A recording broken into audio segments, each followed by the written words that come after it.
जय हिंद दोस्तों। आज सुशांत सिंह राजपूत की मृत्यु को 1 साल पूरा हो गया। पिछले 1 साल में काफ़ी कुछ चीज़ें हुई, लोगों ने आंदोलन तक किए। डिजिटल आंदोलन इस केस में पहली बार देखने के लिए मिला और जितनी संख्या में लोग इस चीज़ से जुड़े, ऐसा पहले किसी भी केस में नहीं हुआ था। ये लोगों का प्यार ही था जो कि एक आंदोलन के रूप में सामने आया। इसको डिजिटल आंदोलन भी कहा गया। कई सारी बातें हुई इसको लेकर, लोगों ने अपने अपने तरीक़ों से अपना प्रोटेस्ट जाहिर किया, अपना गुस्सा जाहिर किया। बॉयकॉट बॉलीवुड का ट्रेंड शुरू हुआ। बॉलीवुड की असलियत बाहर आना शुरू हुई कि किस तरीके से बॉलीवुड में काम होता है, किस तरह से बॉलीवुड में लोगों को नेग्लेक्ट किया जाता है, किस तरीके से बॉलीवुड में भाई भतीजावाद चलता है जिसको कि नेपोटिज्म कहा जाता है। नेपोटिज्म को लेकर भी बहुत सारी डिबेट हुई। कई लोगों ने इसके ऊपर अपने तर्क दिए, कई लोगों ने इसके लेकर अपनी बात रखी।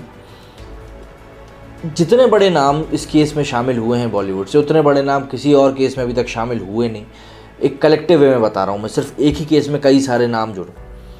ड्रग्स का एंगल सामने आया, कई सारी बड़ी बड़ी जांच एजेंसियाँ, नारकोटिक्स एनसीबी, उसके बाद अपना सीबीआई, उसके बाद ईडी भी इस केस में आकर जुड़ी। बिहार पुलिस यहाँ पर आई, महाराष्ट्र पुलिस के साथ उनकी जो ठसम ठस हुई वो हम सब ने देखा।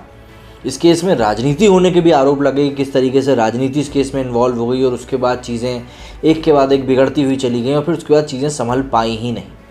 कई लोग अब भी आरोप लगा रहे हैं कि इस केस में राजनीतिकरण हुआ है, जिस कारण से कि अभी तक इस केस में कोई भी ठोस बात सामने नहीं आ पाई। और सबसे बड़ी और मतलब मैं कहूँगा अचंभित कर देने वाली, आश्चर्यचकित करने वाली बात यह है कि इस केस में अब तक टोटल 35 आरोपी बनाए गए हैं।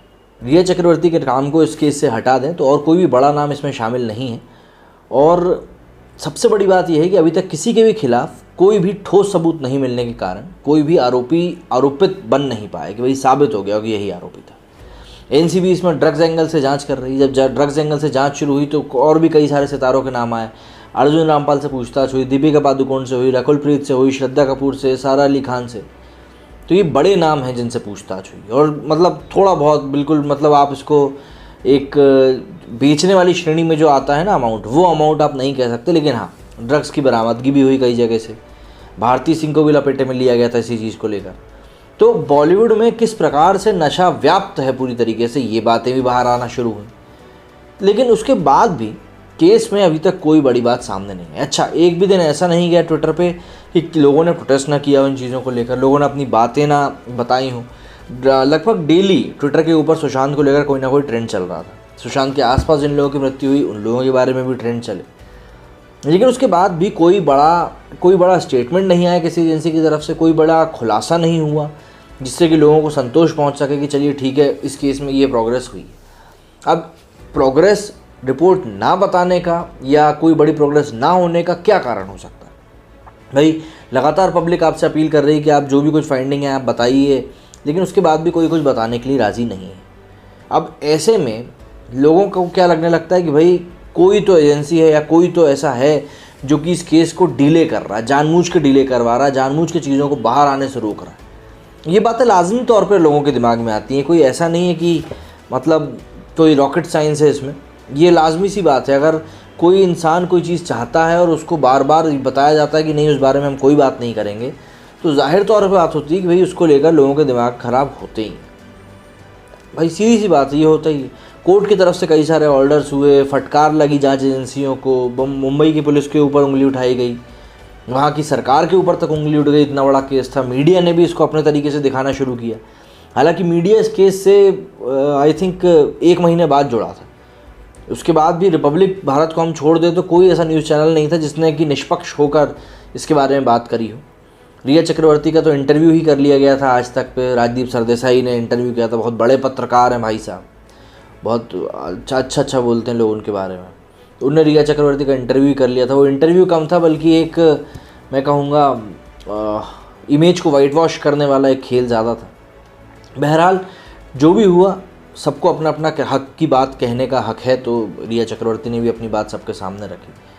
पुलिस से उनको न्यायिक हिरासत में भेजा गया, उनके भाई के ऊपर भी सारी चीज़ें हुई। लेकिन इतनी सब चीज़ें हो जाने के बाद भी मुद्दे की बात यह है कि अभी तक कोई भी आरोपी सामने नहीं आ पाया कि भाई ये किसने क्या किया। पिठानी अब जाके पकड़ाया है, कुछ लोगों के नाम उसने भी लिए, पर अधिकतर वो ड्रग पेडलर्स हैं। तो अभी तक मुद्दे की बात यह है कि ठोस रूप से कोई संतोषजनक जवाब निकलकर किसी भी एजेंसी की तरफ से बाहर आ नहीं पाया है। ऐसे में 1 साल पूरा हो गया है और अब ये समझने में नहीं आ रहा है कि क्या इस केस को कोई नई दिशा दी जाएगी, क्या इस केस को यूं ही बंद कर दिया जाएगा, या इस केस के बारे में कभी कोई बात पता ही नहीं चल पाएगी। क्योंकि देखिए, दो तरह की बातें हैं कि सुशांत ने वो कदम खुद उठाया या उसको मजबूर किया गया, या फिर किसी ने उसके साथ वो काम किया। अगर मजबूर किया गया है तो किसने मजबूर किया, अगर उसने वो खुद कदम उठाया तो उसने क्यों कदम उठाया, और अगर किसी ने उसको मारा है तो क्यों मारा है। ये सवाल हर एक चीज़ के साथ अभी भी खड़ा हुआ है चिपक का, और जब तक इनका जवाब नहीं मिलेगा तब तक जाहिर सी बात है लोग यूं ही इसके बारे में बात करते रहेंगे, फिर चाहे 1 साल निकल जाए, 2 साल निकल जाए, 5 साल निकल जाए। लेकिन हाँ, एजेंसियों को जवाब तो देना पड़ेगा कि भाई आखिर हुआ क्या।